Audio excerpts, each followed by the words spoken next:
రామాయణం అనేది వాల్మీకి మహర్షి రచించిన ఒక గొప్ప ఇతిహాసం. ఇది కేవలం ఒక కథ మాత్రమే కాదు, ధర్మం, న్యాయం, ప్రేమ, త్యాగం వంటి మానవతా విలువలను తెలియజేసే ఒక గొప్ప గ్రంథం. అయోధ్యకాండ. దశరథ మహారాజు శ్రీరామునికి యువరాజు పట్టాభిషేకం చేయాలని నిర్ణయించుకుంటాడు. ఆ మేరకు సన్నాహాలన్నీ ప్రారంభిస్తాడు. అయోధ్య నగరం మొత్తం సంబరాలతో నిండిపోయింది.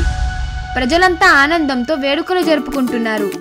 మందర అనే దాసి కైకేయి మనసును మార్చి రాముడి పట్టాభిషేకాన్ని అడ్డుకోవాలని ప్రయత్నించింది. గతంలో దశరథ మహారాజు తనకు ఇచ్చిన 2 వరాలను గుర్తు చేసుకొని వాటిని ఇప్పుడు తీర్చమని కైకేయి అడుగుతుంది. కైకేయి దశరథ మహారాజు వద్దకు వెళ్లి శ్రీరాముడిని 14 సంవత్సరాలు వనవాసానికి పంపాలని మరియు తన కుమారుడు భరతుడికి పట్టాభిషేకం చేయాలని కోరుతుంది. దశరథ మహారాజుకు రామునిపై ఎంత ప్రేమ ఉన్నా కైకేయి కోరికను తీర్చడానికి అంగీకరిస్తాడు. కానీ తీవ్ర దుఃఖానికి గురవుతాడు.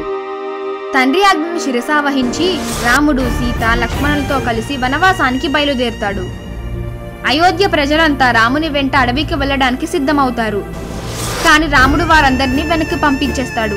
తండ్రి ఆజ్ఞను శిరసావహించి రాముడు, సీత, లక్ష్మణులతో కలిసి వనవాసానికి బయలుదేరుతాడు. రాముని వియోగంతో దశరథ మహారాజు తీవ్ర దుఃఖానికి గురై మరణిస్తాడు. దశరథ మహారాజు మరణ వార్త విని భరతుడు దుఃఖంతో మునిగిపోతాడు. రాముడిని తిరిగి అయోధ్యకు తీసుకురావడానికి భరతుడు చిత్రకూటానికి బయలుదేరుతాడు.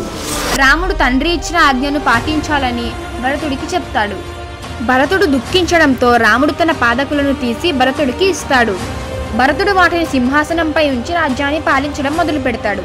శ్రీరాముడు సీతా లక్ష్మణులతో దండకారణ్యంలో ప్రవేశిస్తాడు. అరే ఫ్రెండ్స్, సబ్స్క్రైబ్ చేయండి.